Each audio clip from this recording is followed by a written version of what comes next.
Assalamualaikum warahmatullahi wabarakatuh. Bagaimana kabarnya semua? Semoga kita semua selalu dalam keadaan yang sehat. Kami dari kelompok 6 akan menyampaikan materi tentang manajemen merek. Sebelumnya, saya akan memperkenalkan terlebih dahulu siapa saja anggota dari kelompok 6. Yang pertama, Arika Husna Zafira, yang kedua saya sendiri Gita Pratiwi, yang ketiga Rizky Aditria, yang keempat Safira Kartika Dewi, yang kelima Tuti Siti Padilah. Dan untuk mempersingkat waktu, langsung saja kita masuk ke materi. Pengertian, manajemen merek merupakan kegiatan strategis dan taktis dalam pengelolaan positif komunikasi non-personal antara organisasi dan halayak yang melengkapi manajemen penghubung pelanggan. Ada 5 tujuan citra dan manajemen merek. 1. Untuk memahami apa merek organisasi. 2. Mengkomunikasikan merek sebagai saluran konsumen dan lain-lain. 3. Menargetkan konsumen. 4. Untuk mengelola merek sesuai kehidupan masing-masing mereka. Dan 5. Untuk meningkatkan ekuitas merek. Merek. 1. Sarana identifikasi, memudahkan penanganan dan pelacakan produk. 2. Bentuk proteksi hukum terhadap fitur atau aspek produk yang unik.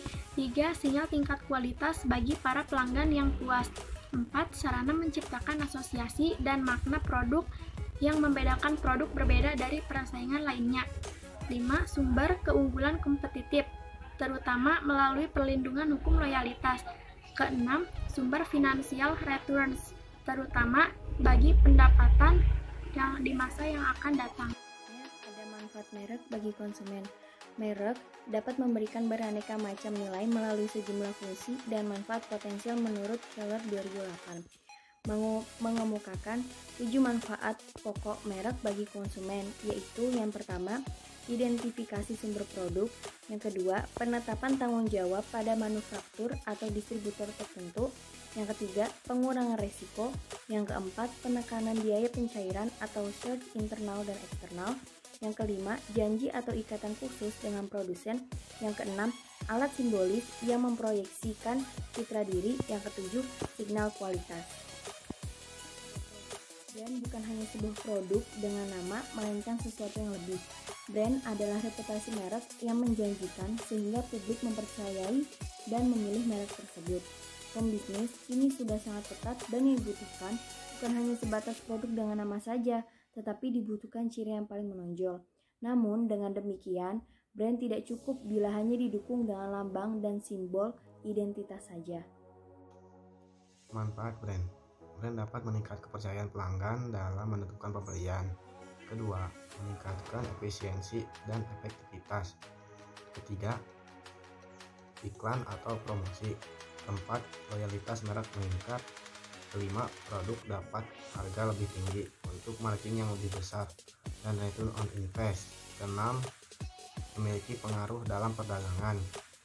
Ketujuh, posisi yang unik dari brand. Merupakan suatu pencitraan agar suatu produk dapat menarik dan melekat di benak konsumen. Bisa dibilang bahwa branding diartikan sebagai bentuk komunikasi antara perusahaan dengan konsumen ataupun yang menjadi sasarannya.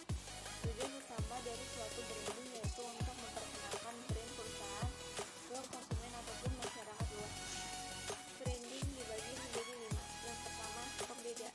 Yang dimaksud dengan pembeda yaitu memiliki brand yang kuat akan lebih mudah membedakan dengan kompetitor yang lain. Yang kedua, promosi dan daya tarik, yaitu jika suatu perusahaan memiliki brand yang kuat akan lebih mudah dilakukan. Pelanggan cenderung memilih brand yang lebih kuat dan loyal.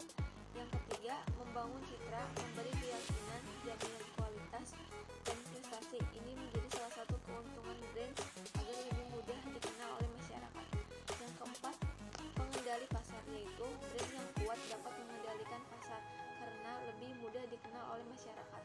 Yang kelima, merek harus memiliki titik tersendiri dari pandangan. Ada beberapa unsur brand, diantaranya yang satu nama merek, kedua logo, ketiga penampilan visual, keempat juru bicara, kelima kata-kata, 6 suara. Strategi produsen. Kebutuhan yang perlu dipertimbangkan dalam strategi produsen yaitu 1. Marketing di bawah merek produsen. Yang kedua, mengembangkan preferensi pasar. untuk suku cadang atau material dari branding. Yang ketiga, marketing produk di bawah branding perantara atau distributor terkenal. Strategi ini digunakan oleh perusahaan atau produsen untuk membangun branding. Strategi tengkulak. Satu strategi ini adalah kebijakan branding perantara atau distributor.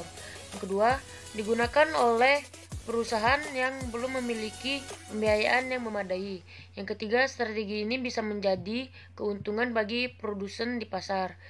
Dalam strategi ini, produsen menggunakan merek distributor yang sudah dikenal untuk mengiklankan produk.